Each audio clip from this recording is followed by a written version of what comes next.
दोस्तों, मैं हूं रजत खन्ना और आप देख रहे हैं हमारा special programme special guest.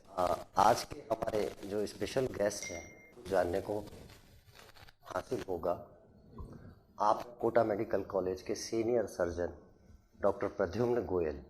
Doctor Pradyumn Goyal senior surgeon हैं और आपका विशेषता, आपकी स्पेशलाइजेशन जो है वो पेट के रोगों से संबंधित और उससे सर्जरी से खास तौर पे एक लंबा अनुभव है। पेट की सर्जरी, पेट के रोगों से, पेट के रोग जब इस अवस्था में आते हैं कि उन्हें सर्जरी की ज़रूरत पड़ती है तो निश्चित तौर पे डॉक्टर प्रद्युम्न गोयल और उनकी टीम इस मामले में आगे अग्रणी भूमिका अदा करती है कोटा मेडिकल कॉलेज में। डॉक्टर साहब, आपने हमारे इस कार्यक्रम में आए वक्त निकाला, आपका बहुत बहुत धन्यवाद। बहुत बहुत धन्यवाद सर जी। डॉक्टर साहब, पेट की जहाँ भी बीमारी आती है या पेट में दर्द के सवाल आते हैं तो सबसे पहले मैं दर्द से ही शुरू कर दूं, क्योंकि आमतौर पे पेट में जब दर्द होता है तो वो भिन्न भिन्न कारणों से होता है। अज्ञात अवस्था होती है कि दर्द क्यों हो रहा है, लेकिन एक ज्ञातनाम दर्द है जिसको अक्सर एक आम भाषा में बोला जाता है कि मेरे पेट में पथरी है, पथरी का दर्द है। ये पथरी कहाँ होती है और इसका दर्द क्या होता है और इसका निदान या सर्जरी के जरिए आप किस तरह से करते हैं? शुरुआत में बहुत बढ़िया क्वेश्चन है आपने। पथरी एक बहुत शब्द है जिससे लोगों को डर लगता है जी। पथरी दो तरह की होती है, एक तो गुर्दे में पथरी होती है और एक अपने लीवर के नीचे एक पित्ताशय की थैली होती है, उसमें पथरी होती है जी। जो गुर्दे की पथरी होती है वो उसका दर्द साइड में होता है पेशेंट को। अच्छा। हाँ, और साथ में कुछ यूरिनरी सिम्टम्स होते हैं। अच्छा। गुर्दे की पथरी वैसे जनरली दर्द नहीं करती, लेकिन जैसे ही वो मूवमेंट करती है या निकलने की कोशिश करती है तो वो दर्द करती है, वो खतरनाक दर्द होता है। तो उसका एक्यूट उसका इंजेक्शन लगा के ही है। एक होती पित्त की थैली की पथरी, वो प्रेजेंट करती है जनरली वोमिटिंग से, उल्टी होती है पेशेंट को। जिसको अपन कहते हैं कि लोग गैस का दर्द कहते रहते हैं कि मेरे बार बार गैस बनती है, उसके दर्द की मेन कारण पित्त की थैली की पथरी रहती है। अच्छा, मतलब आमतौर पे आम लोग इसको जल्दी से समझ नहीं पाते, वो गैस का जैसे दर्द मानते हैं, वो बेसिकली वो गॉल ब्लैडर में है पथरी। गोल ब्लैडर में पथरी होने की वजह से गैस का दर्द काफ़ी होता है। गैस के दर्द होने के और भी कारण होते हैं, एसिडिटी उसका मेन कारण है, लेकिन पित्त की थैली भी उसका एक मुख्य कारण है। पित्त की थैली में क्यों होती है पथरी? पित्त की थैली में पथरी के मुख्यतः 4 कारण हैं। एक तो ये फीमेल पेशेंट में ज़्यादा होती है, एक होती फर्टाइल। फर्टाइल मतलब इसके ये माना जाता है कि जिन फीमेल ने बच्चे ज़्यादा जने हैं उनके एस्ट्रोजन ज़्यादा बनता है, उसकी वजह से भी ये पथरी होती है। और आजकल जो सबसे ज़्यादा कारण है वो मोटापा, फैटी पेशेंट, उनके ज़्यादा प्रॉब्लम होती है। जैसे आपके 10 अगर पेशेंट माने पथरी के आ रहे हैं तो उसमें मोटापे वाले कितने होते होंगे? लगभग 90%। अरे बाबा, 10 में से 9 पेशेंट वो हैं जो मोटापे की वजह से, उसकी वजह से पथरी हो रही है। पथरी माने तो मैं एक, जैसे उसका शब्द ही पत्थर जैसे है पथरी, तो ये क्या होता है? मतलब ये क्या तत्व है ये? मेनली तो ये कैल्शियम और फॉस्फेट से बना हुआ होता है। और जो पित्त की थैली होती है वो कोलेस्ट्रॉल की पथरी होती है। कोलेस्ट्रॉल उन्हीं लोगों में ज़्यादा होता है जिनमें मोटापा होता है जी, तो वो पित्त की थैली में जमा हो जाता है। अच्छा, तो ये जो केमिकल का जो संयोजन होता है वो धीरे धीरे कठोर रूप ले लेता है जी सर। और फिर वो निकलता नहीं है तो उसको आप फिर सर्जरी के जरिए। ऐसा कोई केस रहा है आपके कि आपने काफ़ी बड़ी पथरी देखी हो, उससे पहले आपने नहीं देखी हो, ऐसा कोई केस आपके टाइम? हाँ, इसमें हमने देखा है कि पित्त की थैली में जो पथरी होती है वो बिल्कुल ज्वार के दाने के लेके और एक बड़े शिवलिंग की तरह, छोटे शिवलिंग की तरह भी हो सकती है। अच्छा, इतनी? इसमें लगभग हमने 6 सेंटीमीटर तक की पथरी भी देखी। पूरा पित्त की थैली एक पत्थर से भरी हुई है। और या फिर छोटे छोटे दानों में एक वर्ल्ड रिकॉर्ड है कि लगभग 10,000 पथरी छोटी छोटी ज्वार के बराबर उस पित्त की थैली में पाई गई है। अच्छा, कोटा में इस टाइप का कोई ऐसा उदाहरण आपके सामने जब बहुत सारी पथरी निकली हो या बहुत वजनी पथरी किसी की निकली हो? ये मुझे ध्यान आ रहा है कि यहाँ पे प्राइवेट में एक हॉस्पिटल है, वहाँ पे लगभग 6,000 पथरी छोटी कोटा में निकली हुई थी। और मेडिकल कॉलेज में जितने भी केस होते हैं 4 या 5 सेंटीमीटर की पथरी तो लगभग काफ़ी केसों में निकल चुकी है। अच्छा, एक और बात है कि लोग सर्जरी के नाम से थोड़ा डरते हैं, तो डॉक्टर साहब ऐसी भी कोई प्रक्रिया है कि पहले सर्जरी से पहले ही आदमी अवेयर रहे कि भाई उसके पथरी ना बने या इस टाइप से? नहीं, जैसा कि मैंने बताया कि मेन कारण इसका मोटापा है। और जो खान पान अगर अपन ठीक रखेंगे, अपने मोटापा को कंट्रोल रखेंगे, आज के कहावत भी है कि सभी बीमारियां मोटापा सभी बीमारियों की जड़ है। तो अपना खान पान और अपना BMI, जिसको बॉडी मास इंडेक्स बोलते हैं, अगर उसको कंट्रोल में रखें तो ये पथरी बनने की संभावना काफ़ी कम रहती है। आजकल आपकी एक सर्जरी, पेट की सर्जरी का हो या भीतर की सर्जरी के अंदर लेप्रोस्कोपी का बड़ा एक जिक्र आता है।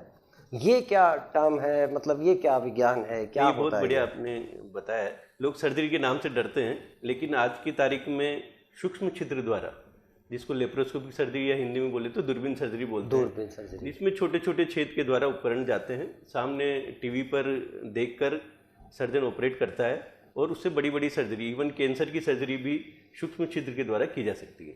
अच्छा, इस इसका फायदा क्या होता है? इसका बहुत फायदा है।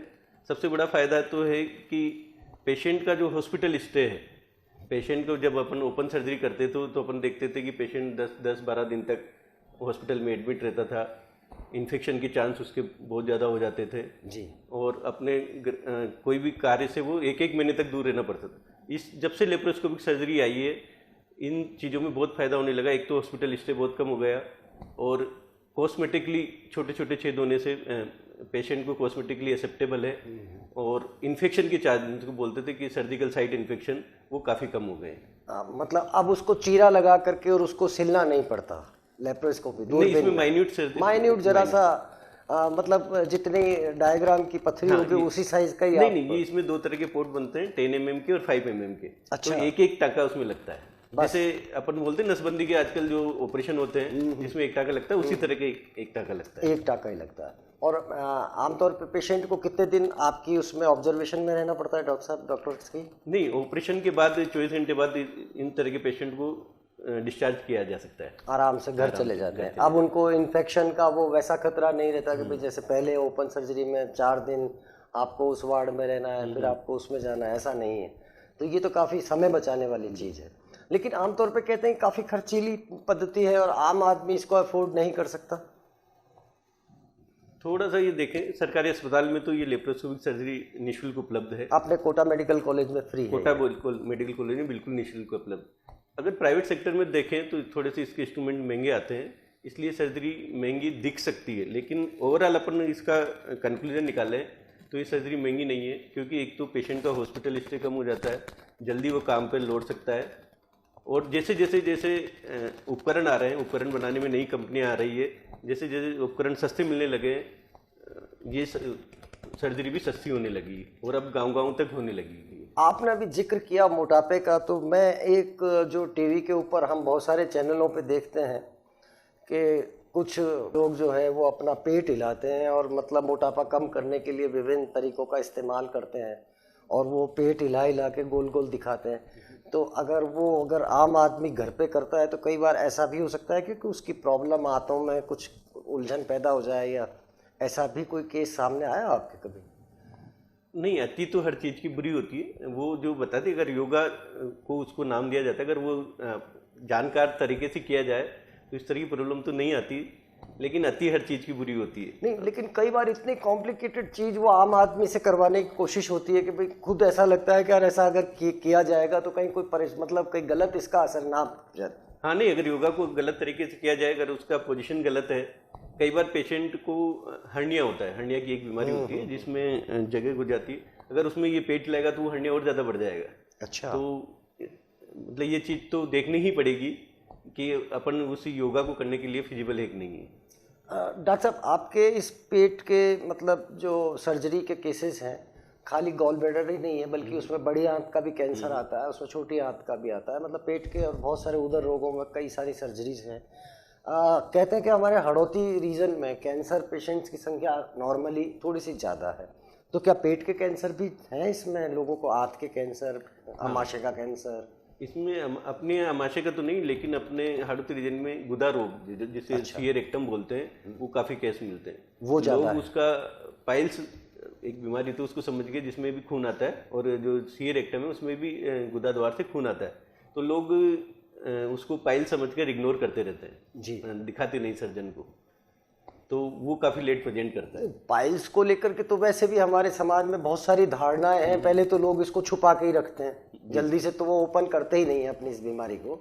फिर जब बीमारी सामने आती है, जब तक कई बार स्थितियाँ कॉम्प्लिकेटेड होती है, तो जैसे आपने बताया गुदा रोग के अंदर कैंसर जैसी स्थिति ज़्यादा देखने में आती है, जब ये आप ऑपरेट कर देते हैं तो वो क्या मतलब 100% क्योर है ये, या हाँ, अगर सही समय पर हमारे पास रोगी आ जाता है तो सीए रेक्टम और सीए कोलोन जो बड़ी आंत का है वो 100% क्योरेबल है। एक बार सर्जरी होने के बाद पेशेंट को कोई दिक्कत नहीं आती, दोबारा कैंसर नहीं लौटता। दोबारा कैंसर नहीं लौटता। अच्छा, इस टाइप के केसेस कितने तरीके के हैं और क्यों होता है ये, मतलब कुछ उसके ऊपर कोई अध्ययन हुआ है कभी? हाँ, गुदाद्वार के जो मेनली जो हाई फाइबर डाइट नहीं खाने की वजह से और वसायुक्त जो भोजन अपन करते हैं इसका मेन कारण है। जो फाइबर कम लेते हैं, कम लेते हैं, जैसे मतलब जो रेशेदार सब्जियां वगैरह या इस टाइप से जो भोजन कम में लेते हैं और फास्ट फूड वगैरह को ज़्यादा इस्तेमाल करते हैं तो उनके ये प्रॉब्लम ज़्यादा रहती है।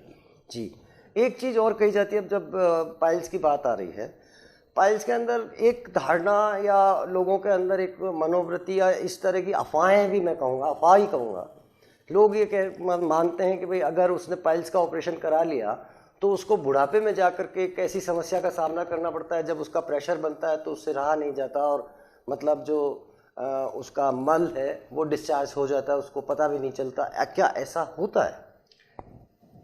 आधुनिक सर्जरी आने के बाद ऐसा नहीं होता। आधुनिक मतलब हाँ। इसमें भी दूरबीन की सर्जरी होती है। अच्छा, आप दूरबीन की MIPH करके एक होता है, तो उसके आने के बाद इस तरह की प्रॉब्लम नहीं आने लगी है। इवन अब तो लेजर से भी पाइल्स का ऑपरेशन होने लगा है। अच्छा, अभी मेडिकल कॉलेज में नहीं है लेकिन शायद आशा है शीघ्र ही आ जाएगी। वो क्या टेक्नोलॉजी होती है मतलब जिससे? इसमें लेजर की एक मशीन होती है।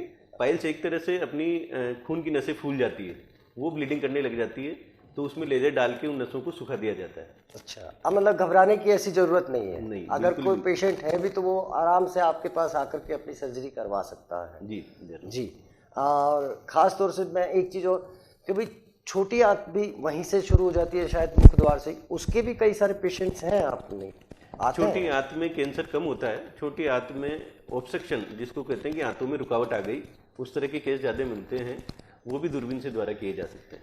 छोटी आंत में प्राय कैंसर कम पाया जाता है। एक अल्सर की बीमारी पेट में काफ़ी रहती है, तो अल्सर में भी कुछ आपको सर्जरी ऐसी कोई चीज़ होती है या अल्सर केवल दवाइयों से ही ठीक हो सकता है या खान पान से ही ठीक हो जाता है? नहीं, अल्सर का मेन कारण होता है कि अपना खान पान और एसिडिटी ज़्यादा होना।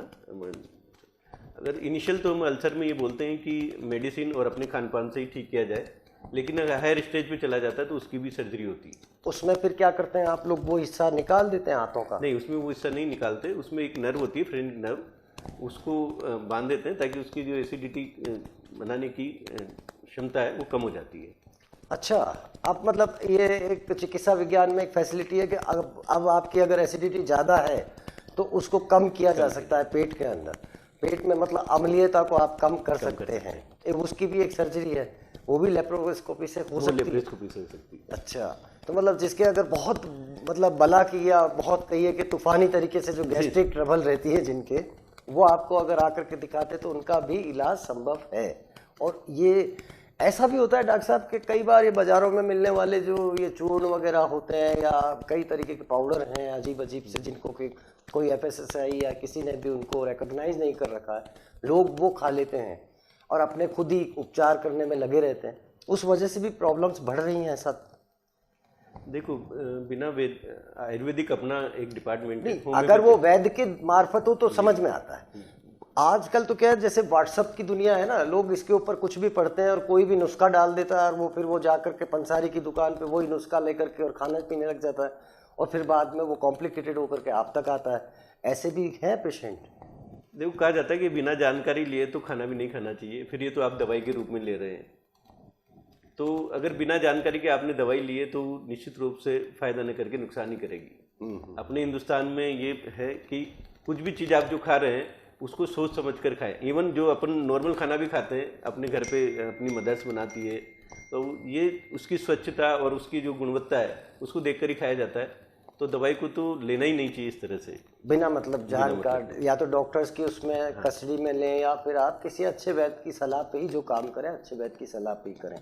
जी डॉक्टर साहब, और आपका सर्जरी का एक लंबा अनुभव है, क्या आपने अपने जीवन चिकित्सकीय काल में ऐसी कोई बड़ी सर्जरी देखी जो बहुत कॉम्प्लिकेटेड थी और जिसको कि असंभव सा लग रहा था, लेकिन बाद में आप लोगों की टीम ने उसको किया और पेशेंट बिल्कुल वापस से सकुशल ठीक हुआ?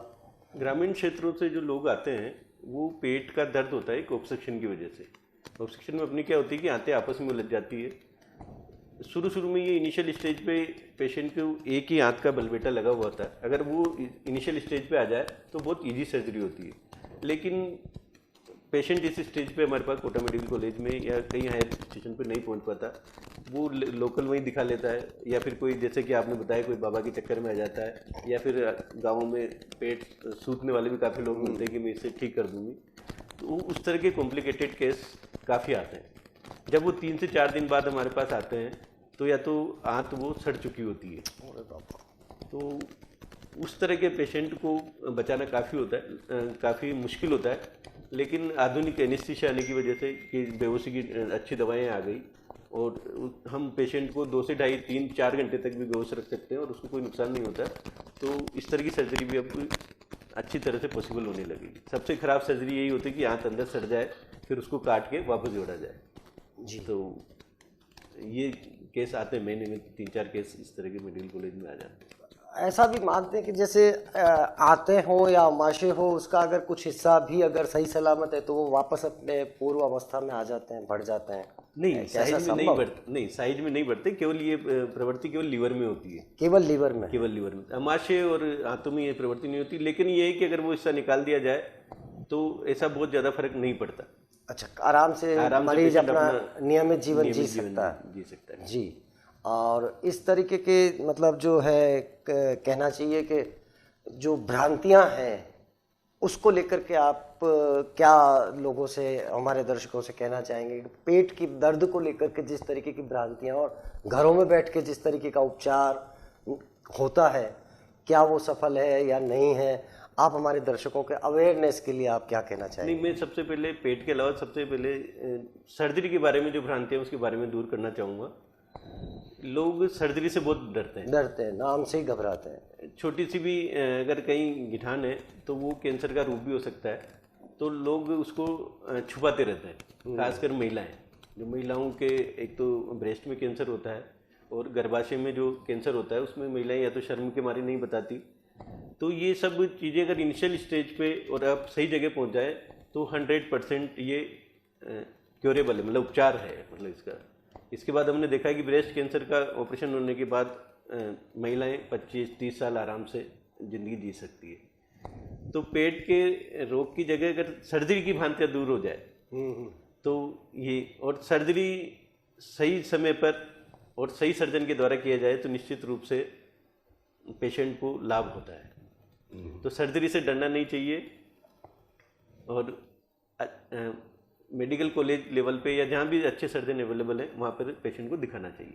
नॉर्मली ये कहा जाता है कि जैसे अगर पेट या कहीं भी शरीर के किसी भी हिस्से में गांठ है तो सबसे पहले आप उसकी क्या बायोप्सी कराते हैं, उसके बाद सर्जरी करते हैं, या पहले सर्जरी करके बायोप्सी के मतलब वो गांठ को अपन सैंपल को बाद में बायोप्सी के लिए भेजते हैं? नहीं, इसमें 2 तरह का रहता है। एक तो सरफेस पे अगर कैंसर है, जैसे ब्रेस्ट में सरफेस पे कैंसर होता है, या फिर जैसे मुंह में कहीं कैंसर की गांठ दिख रही है जो अपने को ऊपर से दिख रही है, उसकी तो पहले हम FNAC की जांच, फाइन नीडल एस्पिरेशन साइटोलॉजी होती है, उसकी कराते हैं। पेट के अंदर की जो गिठानें होती है वो हमें जनरली क्लिनिकली देखने से, पेशेंट के सिम्टम पूछने से, और आजकल जो CT स्कैन और MRI हुई उससे पता लग जाता है। अच्छा। फिर भी अगर हमें डाउट रहता है और बायोप्सी की जांच करानी होती है तो उसमें एंडोस्कोपिकली बायोप्सी होती है।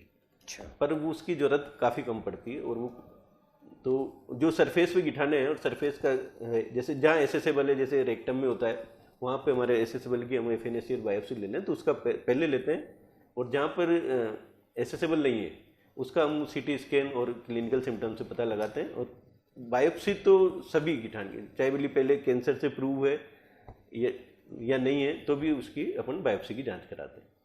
क्लिनिकल शब्द काफ़ी हमारे जीवन में अब शामिल होते जा रहे हैं। एक नया सा शब्द है एंडोस्कोपी। कई बार उसको हम बोर्ड पे और क्लिनिक्स के बाहर भी पढ़ते हैं पेट रोगों के। ये क्या होती है? लोगों में एक वो भी रहता है कि जानना चाहते हैं ये एंडोस्कोपी क्या है? एंडोस्कोपी एक तरह से कैमरा होता है जो अंदर जाके किसी नली के अंदर जाके उसकी अपने को संरचना और वहाँ पर होने वाली चेंजेस के बारे में बताता है। तो अपर जीआई एंडोस्कोपी होती है वो मुंह के द्वारा होती है, एक होती है लोअर जीआई एंडोस्कोपी, वो अपने गुदाद्वार के द्वारा, रेक्टम के द्वारा अंदर की तरफ जाते हैं। तो जो ऊपर से जाते हैं उसमें अमाशय को अपन देखते हैं, कि आमाशय में छाले तो नहीं है, जिसको अपन बोलते हैं कि पेट में छाले हो गए, वो, या पर एसिडिटी तो नहीं है। एक होता है हाइटस हर्निया, उसमें भी पेशेंट को एसिडिटी ज़्यादा होती है, वो ऊपर से उससे डायग्नोस होता है। और जो रेक्टम से लोअर जीआई एंडोस्कोपी होती है, उसमें अपने से कोलोन और जो बड़ी आंत होती है उसकी कैंसर के बारे में पता लगा जाता है। अच्छा, आपसे हमने बहुत सारी बातें जान ली। अब एक चीज़ जो आखिरी में हम जानना चाहेंगे डॉक्टर साहब, डॉक्टर प्रद्युम्न गोयल, कहाँ पे आपकी शिक्षा दीक्षा कहाँ पे हुई, कहाँ पढ़ाई करी आपने, आपके कॉलेज कौन सा रहा, मेडिकल कॉलेज कौन सा रहा, थोड़ा सा इस बारे में। मैं बेसिकली 12 जिले के गांव छिपौड़ोद से हूँ। 12th क्लास तक तो मेरी सरकारी स्कूल छिपौड़ोद में हुई है। उसके बाद मेरा चयन सवाई मान सिंह मेडिकल कॉलेज जयपुर में हुआ। मैंने वहीं से MBBS की और उसके बाद वहीं से मास्टर ऑफ सर्जरी की डिग्री ली। हमारे इस प्रोग्राम को देख रहे दर्शकों के साथ साथ मैं आपको एक और जो एक नई चीज़ हमें पता चल रही है, नई क्या बल्कि एक पुराने दौर की तो एक सच्चाई है कि हमारे जो वरिष्ठ सर्जन होते हैं या जो बहुत बड़े बड़े जो हमारे साथी जो असिस्टेंट प्रोफेसर वगैरह जो बने हैं इस मेडिकल कॉलेज में, वो लोग बहुत छोटी जगहों से आते हैं। छिपा बड़ौद से आए डॉक्टर साहब, अपना जीवन अपना इस ग्रामीण अंचल से इन्होंने अपना शुरुआत की है, पढ़ाई लिखाई वहीं सरकारी स्कूल में पढ़े हैं। उस समय शायद आपने कोई कोचिंग भी नहीं ली होगी, कोचिंग कॉलेज भी नहीं थे, और इसके बावजूद आपने अपने संघर्ष और उस ग्रामीण परिस्थितियों के संघर्ष ही अपने आप में बहुत बड़े होते हैं, उसके तहत भी आपने पढ़ाई लिखाई की।